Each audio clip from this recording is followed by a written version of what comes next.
Good morning, KOD Nation, Yankees universe, wake up.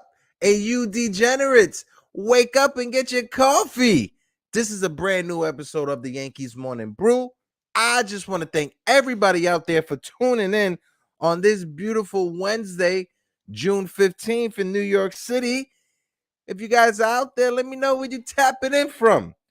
And of course, if there's anybody watching on Instagram Live, all you got to do is click that link that's in my bio and jump on over to YouTube, jump on over to Twitch.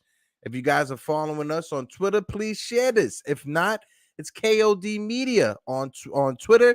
It's Yankees Morning Brew on Twitter. Good game yesterday. Yankees were able to score 2 runs without them even counting off of the errors, taking advantage of what the other team does. Taking advantage of your opponent's mistakes is beautiful. Garrett Cole struggled for 6 innings. I know that. He struggled for 6 innings. Didn't give up any runs. Dig deep down, got 7 strikeouts. Had a great bounce back game off of what happened in Minnesota. Again, like I said, was fighting through a few of those innings. I know Tampa Bay is not 100% healthy. They're missing a few pieces. But hey, in 162 games, every other team deals with that issue. The Yankees are dealing with that issue when it comes to the bullpen and some arms that are missing. So I know if the foot was reversed, if the shoe was on the other foot, the Tampa Bay Rays would not show us any sympathy and would try to take advantage. And that's what we have to do as a team. The Yankees need to take advantage. And last night, perfect example. You know, not that many hits going on in the lineup through 1 through 9. Corey Kluber, the former Yankee, through 6 innings, showed if he's healthy, this is a guy that will be a solid contributor to any starting rotation in all of Major League Baseball. So what he did yesterday, pitched 6 shutout innings against us, had our hitters off balance the entire time. There was a few balls that Aaron Judge was a little bit off from knocking out the ballpark. There was a play in the 6th inning when Judge hit it down the left field line. Yandy Diaz caught it, made a phenomenal play, but it was half of an inch away from hitting that third base bag. We would have never known what would have happened. But that's baseball. It's a game of inches. It's a minor game. You got inches, you got guess, you got luck. Everything's a part of it. But last night showed us this team taking advantage of the other team's mistake. Tampa Bay in that inning, a ball pop up. I believe it was the 5th inning, 6th inning. I'm not too sure, but it was a pop up. You had a run on first base. Gleyber Torres popped it up. Juan Margot dropped it, and then after that, Isaiah Kiner-Falefa singled to left field. Giancarlo Stanton scored from second base, but from the score when he was running from second to home, the ball from Randy Arozarena was offline behind the catcher, went all the way to the backstop. Gleyber Torres hustling all the way around was able to score from first base off of that. They counted it as an error, as 2 unearned runs, but it was still 2 runs. My man Jiggaman Portito, how you doing? I'm doing good, sir. Hope all is well. So yeah, Isaiah Kiner-Falefa showing up not only with the bat, but with the glove as well. In that 6th inning, Tampa Bay had runners on first and second. There was a ball hit up the middle. Isaiah Kiner-Falefa knocked it down. If that ball would have went into the outfield, they would have scored. Isaiah Kiner-Falefa on a double play was able to get us out of it. My man Keith, what it do, baby? What's good, dog? Hope all is well. Keith, hope all is well. But IKF showing up with his bat and with his glove last night. And as well, my man Gleyber Torres. If you guys didn't see it, Gleyber Torres stretched out every inch of his body, had his pinky toe on that second base bag to get that out in the 6th inning. It was a bad throw from Garrett Cole, admittedly, bad throw. But Gleyber Torres still held on. Solid play from Gleyber Torres. Is that IKF showed why the glove is so gold. Absolutely. That play going up the middle, real Bronx muchachos. What is good? Listen, click that link in the bio. Jump on over to the YouTube and Twitch world. Have this conversation with us. I wrote you guys on one of your YouTube videos. I would love to collab. So click that link in the bio, join the conversation. But yeah, IKF showed with that glove last night. That hit that single up the middle, that it should have went into the outfield and scored the run for Tampa Bay. But no, our man IKF showed us why his glove and his bat is valuable. When you look at this team and compare it to last year's team, right? A big improvement in this lineup is you have guys that are in this lineup that's going to make contact. IKF, perfect example. He is a guy who is going to make contact, put the ball in play, and when you put the ball in play, 6 times out of 10, it's going to find a hole. It's going to get out there into the outfield. It's going to get past the infield. You just got to put the ball in play. Aaron Judge, his strikeouts are down this year, right? Giancarlo Stanton, his strikeouts are down this year. We have no Luke Voigt, who's a strikeout machine. We have no Gary Sanchez, who's a strikeout machine. So off of just those 4 batters right there, our strikeouts have gone down tremendously. Gleyber Torres, his approach this year, he's not striking out as well. And I don't know if he have had mutual respect for Kluber, but he damn sure has pitched well against us. Old man still got it. Yeah, I was talking about that earlier, Keith. When Kluber is healthy and he pitches like he pitched last night, he shows you that he could be reliable and he could be a valuable arm in any rotation. It's just the health factor. Last year with us, he only pitched, I think it was 85, 88 innings before his shoulder started barking and he had to be sit down for the rest of the year. But Kluber shows it. When he's healthy, my man's a top 10, top 15 pitcher in the league. It's just those injuries as well. Let's put some thoughts and prayers out there. We're talking about injuries for Steven Strasburg. Steven Strasburg was shut down again by the Washington Nationals, and I'm not sure if he's going to pitch this year. And it's kind of upsetting to see, a guy with that much talent. We all remember the hype around Steven Strasburg, right? I remember his first game, watching his first game. I think it was in 2011, if I'm not mistaken. But Steven Strasburg signed that big contract after the 2019 World Series. Signed that big contract. Only had, I think, 2 starts since then. Since 2019, 2 or 3 starts. So hopefully Steven Strasburg recovers and is able to come back because he still has some baseball in him, I believe. But yeah, Corey Kluber last night was spot on.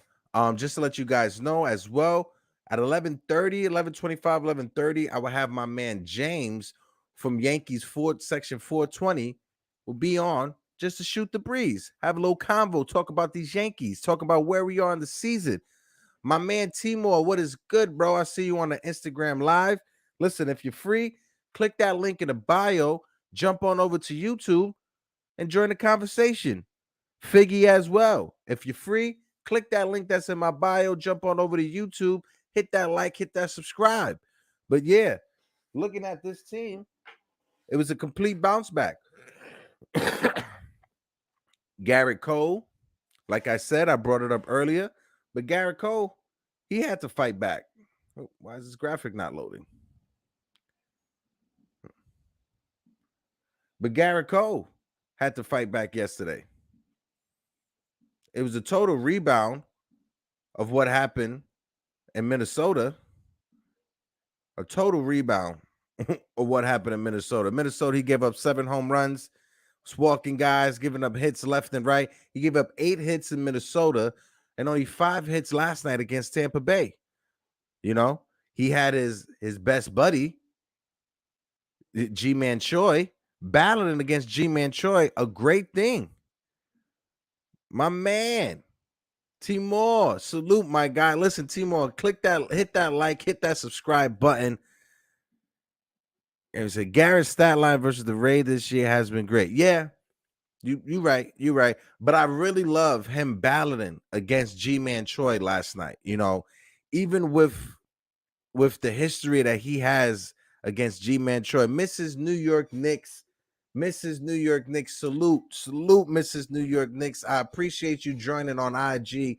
If you're free, click that link that's in the bio. Jump on over to YouTube. Join the conversation if you're free. But again, salute to you, Queen. Hope all is well. God bless. My man Timor. Yeah, his battle against G-Man Choi last night, right? We all know the history that Garrett Cole and G-Man Choi has against each other.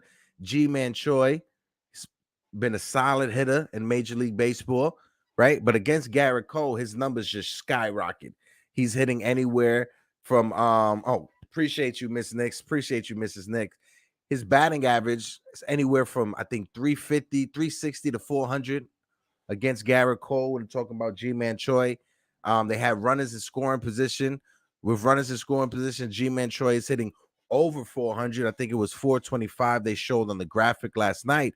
But yesterday, his battle with G-Man Choi, even though G-Man Choi has great numbers against him, Garrett Cole said, "Here's my fastball. Let me see if you can hit it." First time, struck him out 100 miles per hour down the middle, right down the middle. Listen, that right there goes to show you the guts that Garrett Cole has. Second at bat against G-Man Choi, it was a few times G-Man Choi was just off of that changeup. And I think that's what he was looking for all last night. And shout out and credit to Garrett Cole noticing at the beginning of the game that his cutter wasn't playing like it was before that Minnesota start. Against Minnesota, he got rocked when it came to that cutter. He noticed it early in the game against Tampa. It wasn't that effective. So what did he do? He went to that slider and to that knuckle curve. And that knuckle curve and slider combination, feeding off of each other. Perfect. And that's what Garrett Cole needs. I know this Yankee team, 45 wins, first team to 45 wins. Totally understand that. Knicks Fan TV is in the chat. I appreciate you, Knicks Fan TV. Listen, if you're free, click that link in the bio. Jump on over to YouTube. We just talking some Yankees right now. But shout out my guy from Knicks Fans TV, my man CP, the franchise 3 to the dome. Appreciate you, my guy. But yeah, this team with Garrett Cole, right? 45 wins, first to 45 wins. I understand that. But with the pitching staff that we have, right? Everyone who's on our pitching staff, with Garrett Cole being the odd man out, being the worst of the bunch, my man's getting paid $300 million. $300 million, you got to show up. And as our ace, knowing that he came off of a rough start, knowing that the rotation for the past week, minus Jameson Tyone, JMO, has been a bit roughed up. My man Garrett Cole came out there and he responded like an ace responds. And that's what we want to see out of Garrett Cole.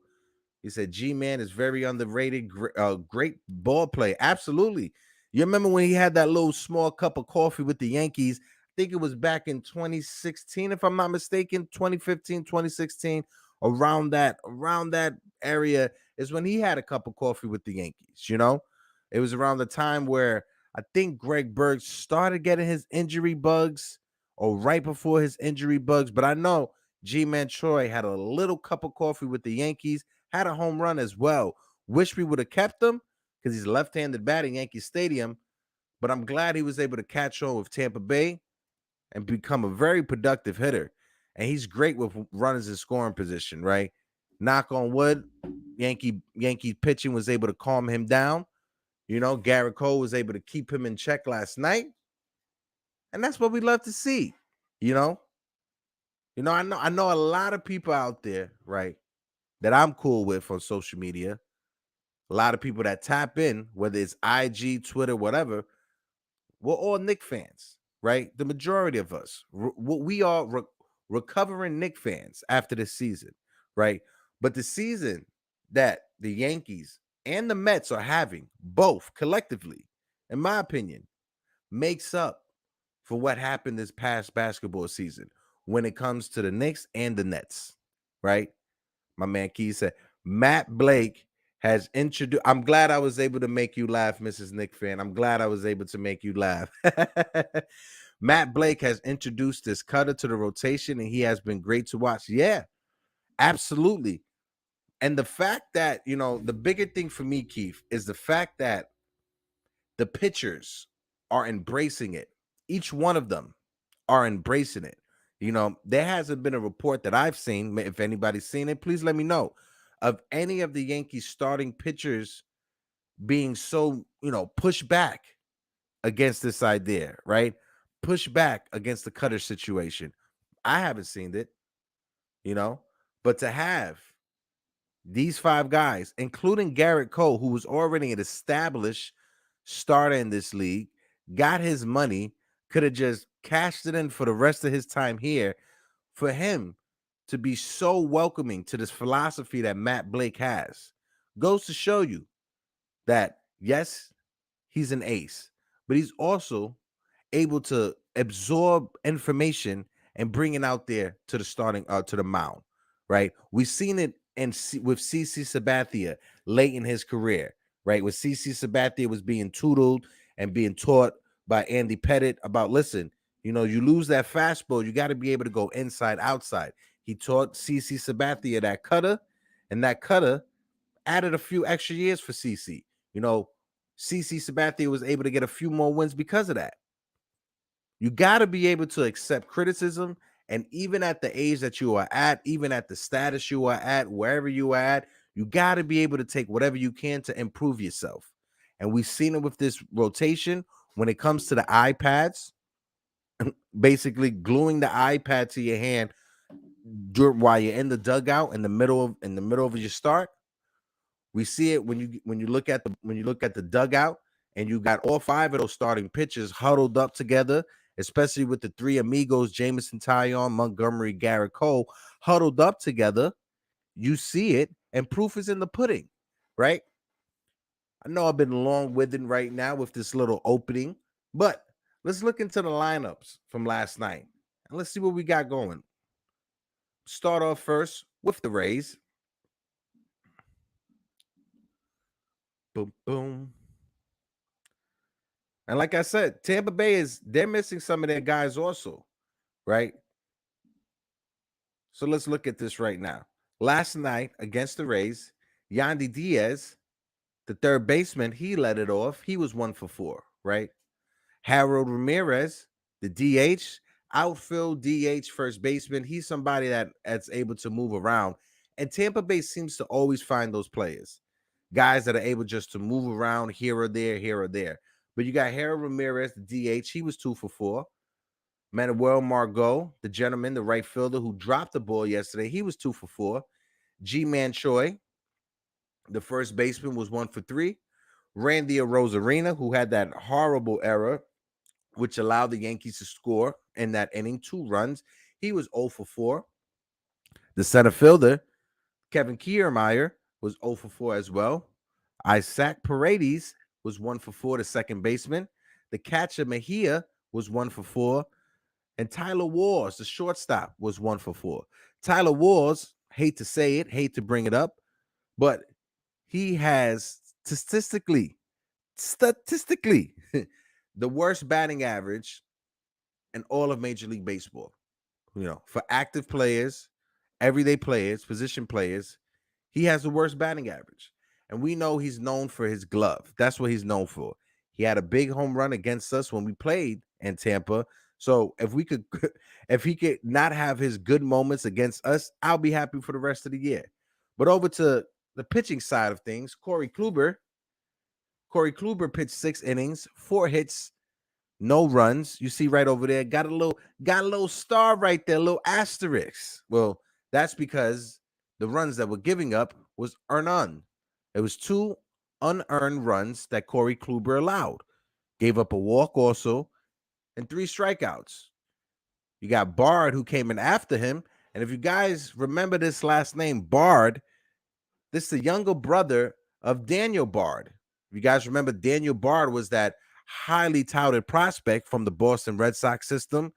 He caught a case of the yips, was out of baseball for some time, but then he came back in 2020 and won Comeback Player of the Year with the Colorado Rockies. So the brother of Daniel Bard, he pitched last night. He pitched the inning, no hits, no runs, one walk, and no strikeouts. Foucher came in afterwards, and Foucher, he pitched the inning. One hit, no runs, one walk, and one strikeout.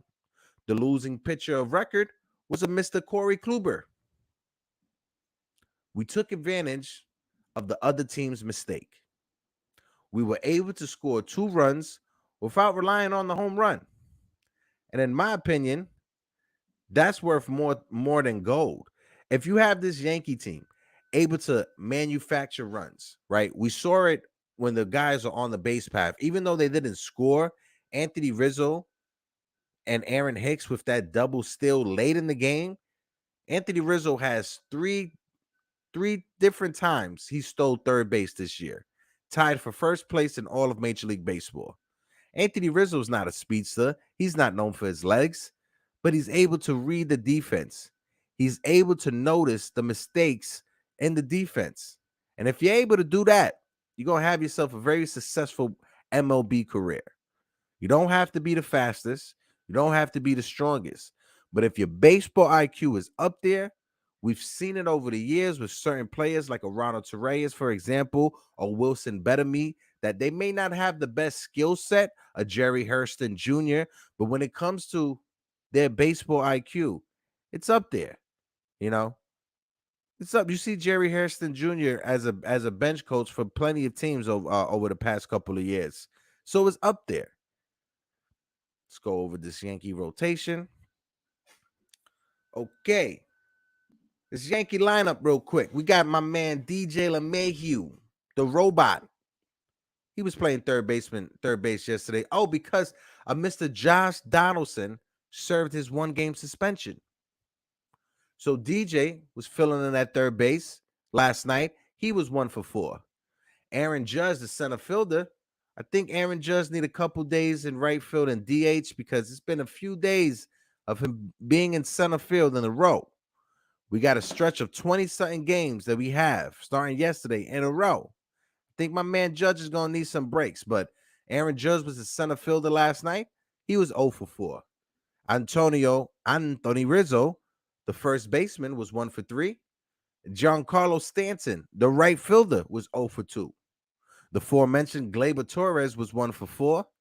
The mustachio, Matt Carpenter, the DH, he was 0 for 4. Had a few pitches that he barely missed touching for a home run. IKF, who was the game's MVP last night, he was 2 for 4. Jose Trevino, with his batting average well over 300, he was 0 for 3. Joey, don't forget about me, Gallo, was in left field last night.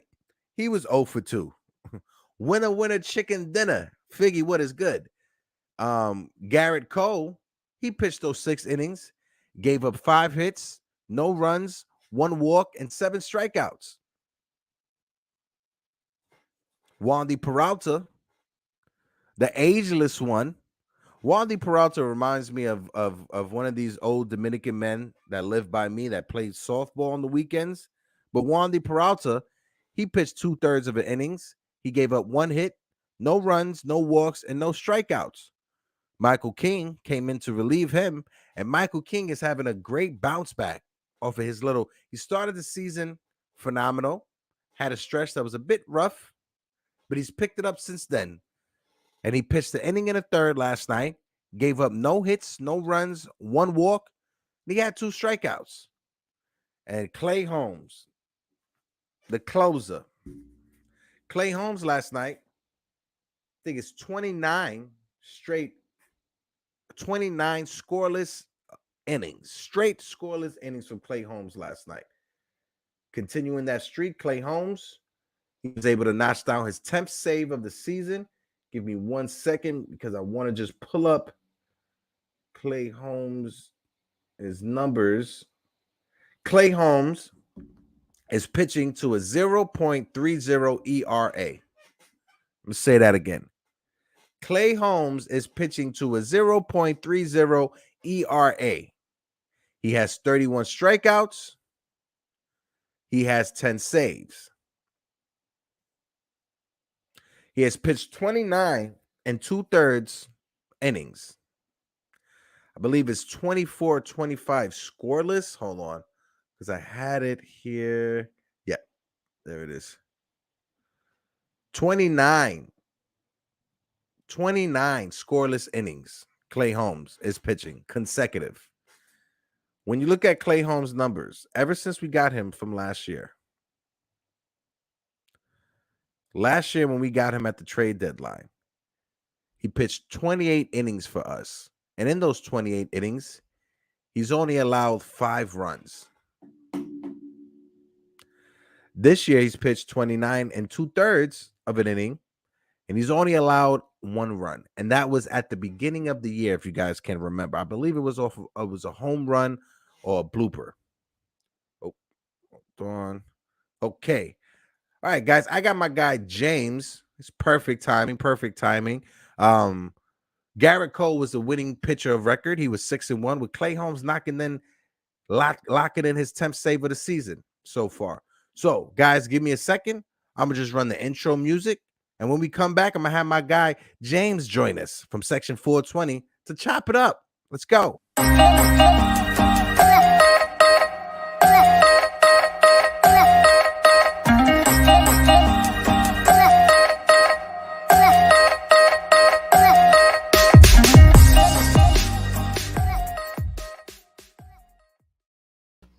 My man James, what is good, brother? Appreciate you taking time out this morning. Thank you so much. But let's talk about it.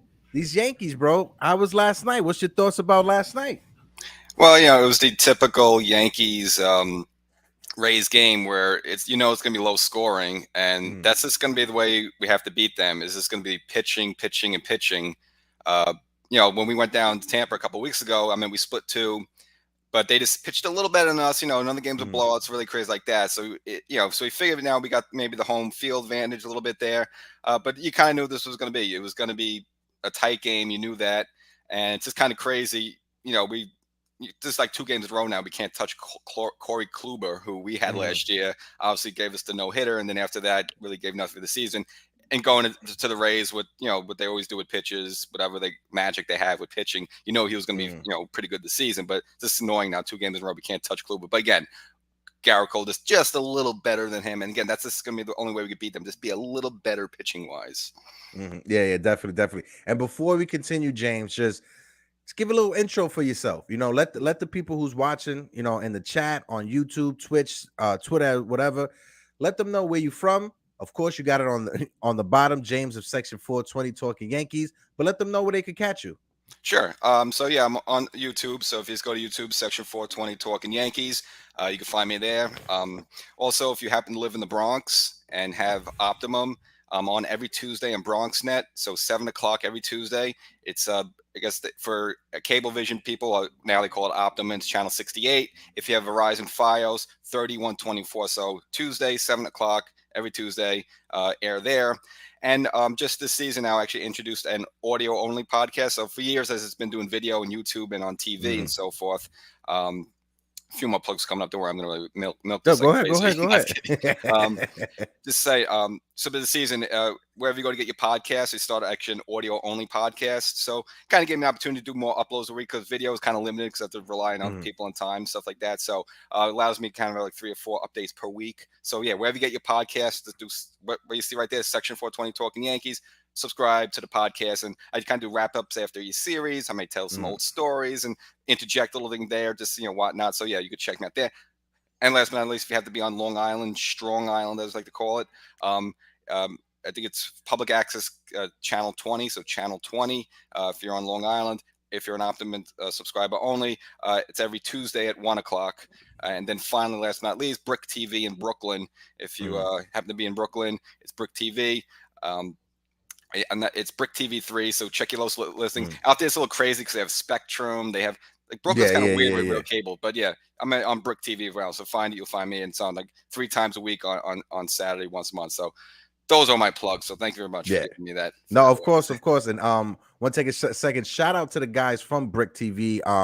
Brick TV and myself were working behind the scenes to bring a podcast about like Puerto Rican culture. It should be premiering August, September. So shout out to Brick TV, because Brick TV, they use their platform to give people an opportunity, to give people a voice, as you mentioned. So before I go into all that, this game with the Yankees, you brought it up. 2 runs, low scoring game. This is the perfect Yankees Rays game. But what always catches my eyes whenever the Yankees versus the play against the Rays is both teams are trying to play a perfect game, right? It's whenever the other team makes a mistake and you capitalize on it, is when you can take advantage. And the first 2 games in Tampa Bay, that's what we did. We took advantage of some key defensive mistakes from Tampa Bay. We were able to win those first 2 games. We should have won those last 2. Like you said, we should have won those last 2. Losing those last 2 honestly felt more like a sweep than just losing 2 games in a row, if you understand what I mean. But last night, the miscue from Margot and the outfield dropping that ball, the miscue from Randy Rosarina overthrowing the catcher, Gleyber Torres hustling around. It seems like this team is able to manufacture runs and just score runs and not rely solely on the home run ball this year than last year. What's your thoughts on that?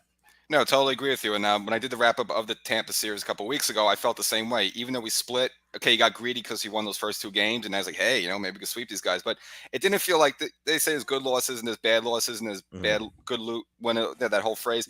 So even though we split that, I same way. I felt like it was almost like we took 3 out of 4, always swept. Like, you felt good about it, even though Mm-hmm. it was a split. So I totally agree with you there, just with that mentality. And yeah, this team much better now with this heads up base running and manufacturing runs. Like I said, and before I came on, I heard you just talking about Rizzo stealing third base a number of times this Mm-hmm. season. I mean, again, he's not like an athletic guy, but he's actually stolen a lot of runs, Mm-hmm. just heads up base running this season. We haven't had that in years past, and you just see this good contact hitting, clutch hitting by like IKF again. He doesn't hit any home runs, fine, but he always gets a clutch hit in a spot like that. Just always clutch, especially in the 9th inning. So clutch hitting, heads up base running by Rizzo, and as well as Gleyber Torres. And again, that's the difference between this Yankee team this season and the past couple of years. Where I mean, I Mm-hmm. think we're still 2 home run happy-ish, but I think that's the way the game is. And that's the way the roster's built. But yes, the new element of this team this year is that and they could drop down bunts is like, whoa, wow. Mm-hmm. No, definitely, definitely. And bringing up Anthony Rizzo, because to me, he's a big factor into this, right? Anthony Rizzo, yeah, we got Josh Donaldson as well, but it seems like there's guys in that dugout and in that lineup that they pay more attention to the intangibles than their stats. As much as I love a Gary Sanchez and a Luke Voigt, they were feast or famine. It was either home run or a strikeout, one or the other. You're not going to get a high batting average. You're not going to get a high walk rate. It was either strikeout or home run. This year, we substitute that for Josh Donaldson, IKF. We bring in Anthony Rizzo for a whole season this year. So it just adds a different leadership and dynamic. And you've seen it, early in the season when all 3 of them, Judge, Rizzo, LeMahieu, and Donaldson, are at the Rangers games, right? You see them out and about in town. It's just, to me, it just seems like there's a different chemistry with Judge taking that leadership role on. I'm not sure if you've seen interviews with him with MLB Network, but he just seems like a totally different person than he was 2 years ago. What's your thoughts on the maturity of Judge, and how much should we be paying him when it's time to pay him? Yeah, I mean, I think this because maybe years past he kind of maybe held back a little bit just because he had some elder statesmen like CC and Gardner Mm-hmm. there who had at least one championship with the Yankees to the nine. So maybe he felt like, let me just, it's not my time yet to really Mm-hmm. mature, as he said, just kind of stick to the goal. It was kind of quiet, he was saying the right thing. Now you see more leadership, more coming out there because he kind of knows, even though he's in this contract situation right now, it is his team. I mean, we kind of known Mm-hmm. that a couple of years years ago, but especially with Gardner gone, definitely now it's his team. But now you have the unfortunate situation of now he's going to be up against free agency. My take on that whole thing: look, I don't think Judge was going to sign anything unless they just blew him out of the water with like a $300 million deal. Because why would you not at least test the waters? Mm-hmm. Why just take the Yankee offense and go, all right, I don't want to listen to anybody else. It's just from a business sense, you didn't know he was. It just doesn't make sense. Just hear what other offers are. Maybe Texas will Mm. offer you 400 million. Who knows? So it would be Yeah. dumb to take a deal. So I don't think he was going to take a deal. Cashman knew that. So I think that's why Cashman just, all right, we offered him something. We did our end. You can't blame us. Hey, we offered him something. Don't blame us. Yeah. So I think it was just that. So it's a situation where Judge knew, Cashman knew, but let's just go through the motions, make him the offer. We know he's not going to take it. Now, again, could the Yankees blown him out with a $350 million like Manny Machado type of deal? Yeah, Hmm. but they're not going to do that because maybe no one would even come close to that. So why are they going to offer him something big? Maybe no one would offer him that big. So again, he's going to get his big. If he can continue on this, he's definitely going to be the MVP. So you're looking at a big payday as long as he stays healthy. And I mean, it's hard to see the Yankees not pony up. Just I mean, you're gonna let him walk like that. I mean, I Yeah. mean, he's the unofficial Yankee captain. He just doesn't have the C on the chest yet. And yeah, just getting back to the other point. Yes, the camaraderie with these guys, just just that, and like Nestor being a character with all the Super Mario Brothers stuff, and Yeah. yeah, Yeah. the locker room stuff. And they've been doing the championship belt for a few years, so it's not totally new. But it just Hmm. seems like everyone's cool right now. Joe Carl Stanton now he's his like fourth season here, more natural, kind of like one of the boys now instead of just like the outsider. So again, there's a lot of good things clicking at the same time. Donaldson's a bit of a nutcase once in a while, but whatever. He's a lovable guy. You guys gotta put up with him. He's on the team, so that's just what Yeah. it is. Yeah. Well, it's funny you bring up the C, the captain on the logo. Do you think that's something that the Yankees need to put on for Aaron Judge, or do you think that that doesn't matter as much as they used to back in the day? But do you think, for the fans' sake and just for Judge's sake, you think the Yankees need to come out because June 15th, right? With the new CBA, how's it constructed or whatever? June 22nd is when his arbitration meeting is. This is the first time that happens during the season, right? Apparently his camp wants 21 to 22 million for this year. If I'm the Yankees, give that man 25 million, give him the captain, the C on his jersey, just to make him happy for the rest of the year. What's your thoughts on this arbitration in the middle of the year opposed to it being in December? Like, Yeah. what's your thoughts on that? Well, yeah, of course, the whole thing got pushed back because it took them a while to get. Mhm. There's no spring training because normally those things are settled by spring training. So since the season got started off late with the labor strike or the threat of it, because Mm. it wasn't officially strike, but there's the threat of it. So that all got pushed back because normally that would have been handled by now. So that's the thing, though. But if he's going to free agency, you're not going to put the captain on his chest right now because what happens? You put that, but then he bolts for Seattle like Cano did, and then that looks Mhm. bad. So you're not going to give him the captain just for a couple of months.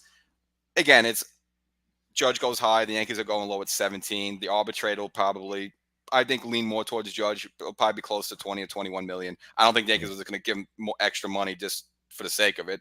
And Mhm. again, the arbitrator will be the ultimate person. But yeah, Judge will probably get his way more than because he's more of a $21 million player than a $17 million player.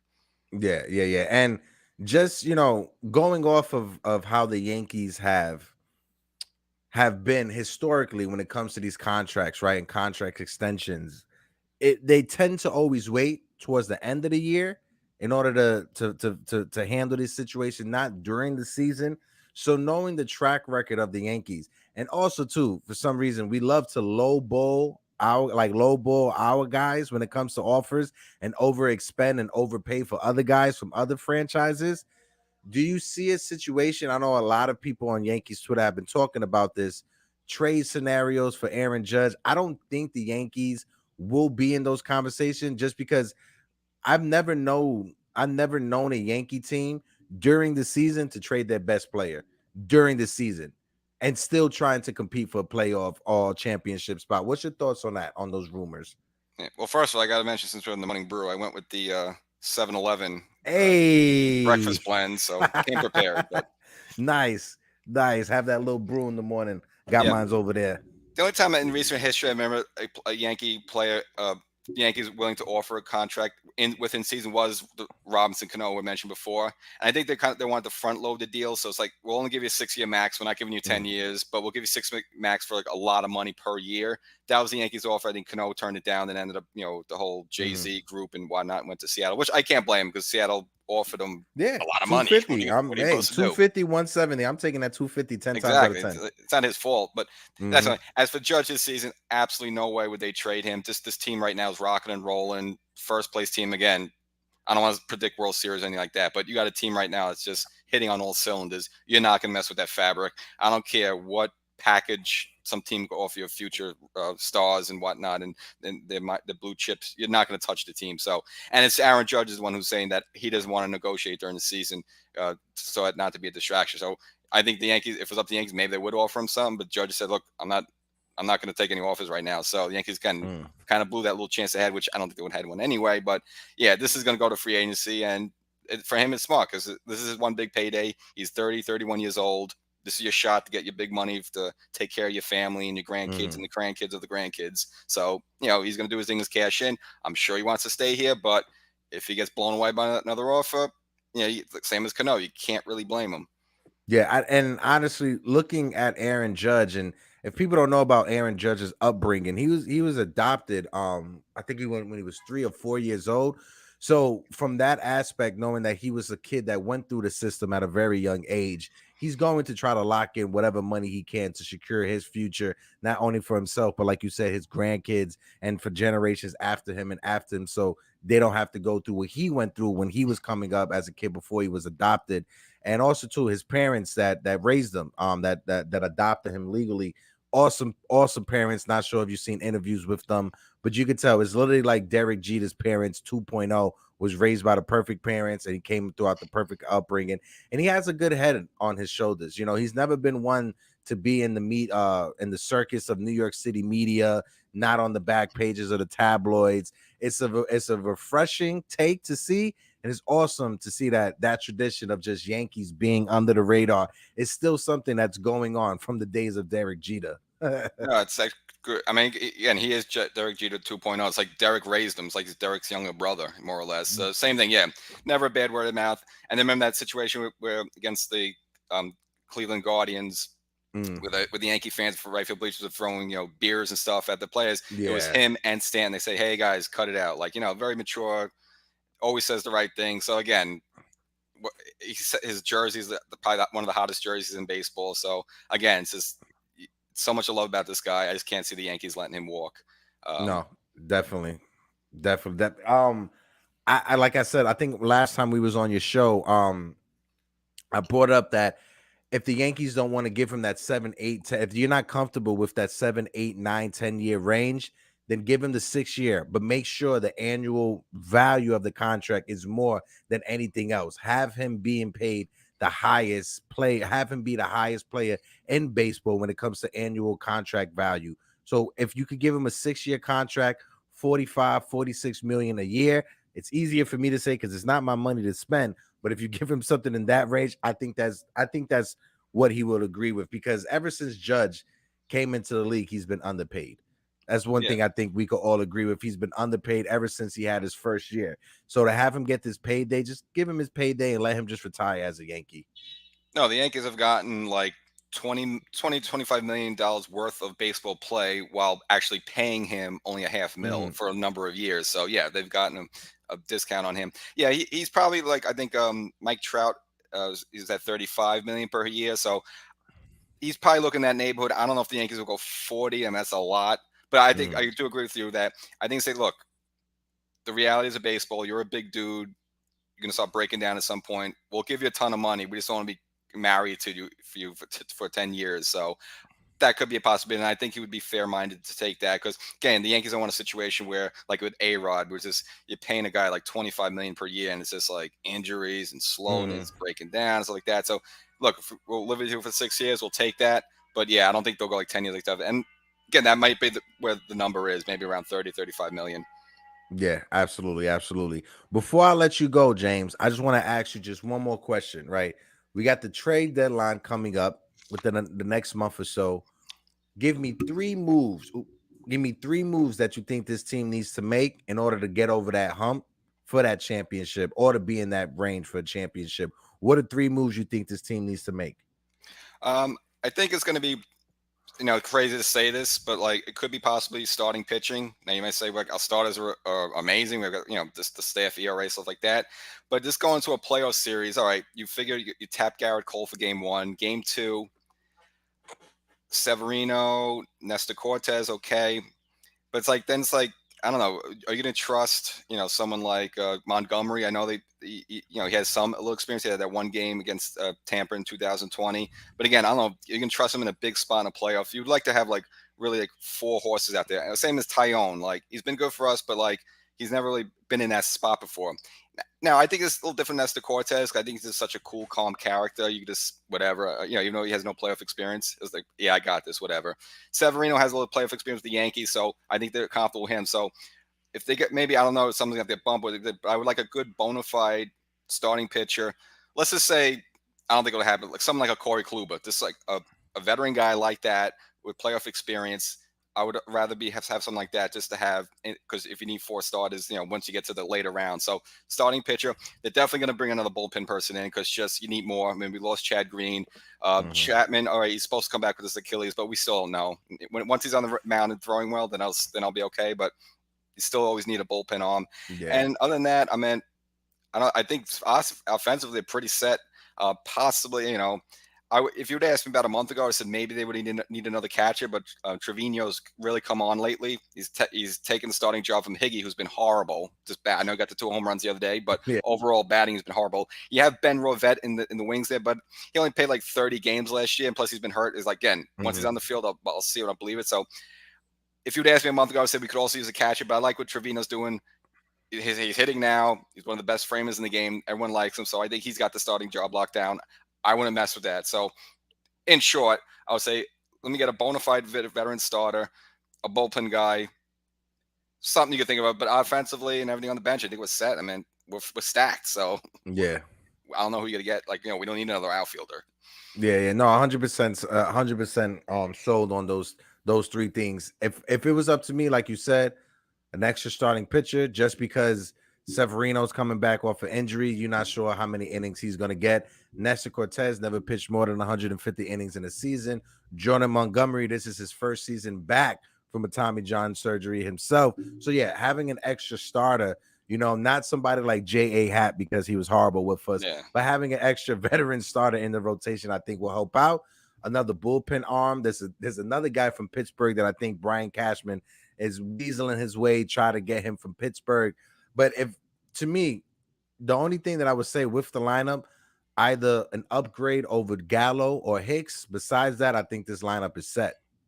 Yeah, same thing. Again, if they could do that, it's just maybe now again, Gallo, I think this is last year on this contract, so it could be tradable. So maybe I mean, I don't think a winning team is going to take him because if you're not doing well, he is. So I don't know. Maybe they can offload him for some prospect. But let's just say you're a third place, or like let's say you're the Phillies. Why would you want Gallo? So I can't see anyone taking him unless it's a situation where you're just looking to straight out dump him. Like, look, we'll take a bucket of balls because we're bringing someone in. Possibly that could be possible, but he has been hit a little better lately. Supposedly he tweaked the swing a little bit. Again, had a couple of home runs in Minnesota, a couple of doubles on that final game against the Cubs, which they blew the Cubs out. So maybe he's coming around a little bit. Hicks is just kind of a hot mess. I don't know. Had that big home run in the third Minnesota game, but he has 3 years left on that deal. So I don't. No one's going to take that unless the Yankees just offload and pay some to pay the rest of that contract. So yeah, those would be situations where you could bring someone in, but you got to dump them. But again, who's going to take them? I just don't see anyone taking them. Yeah, same. You probably can't even get a vending machine for Gallo or Hicks nowadays. Yeah. But James, bro, I appreciate you for jumping on, taking this time. Again, anytime you have any future projects coming up, if you need a platform to let people know about them, you're more than welcome to come here. Let us know. I enjoy these conversations, even if it's for something else. If you want to continue talking about the Yankees, you're more than welcome to jump on anytime you're free in the morning, brother. All right, thank you. Appreciate that. And same likewise. I mean, at some point in the season, I'll have you back on my show. Just maybe after a big All-Star game, a break or something, whatever. We'll hash it up. But yeah, just hopefully Yankees keep rolling, and and hopefully no one gets hurt. Fingers crossed. All right, all right, my guy. You have a good morning. All right, you have a good one. All right, thanks everybody out there. Hey. All right, peace. And that was James of Section 420 Yankees Talk. Like you said, you guys can find him on YouTube. He's also, like you said, he is on Cablevision. You can find him in the Bronx. You can find him on Strong Island and Long Island.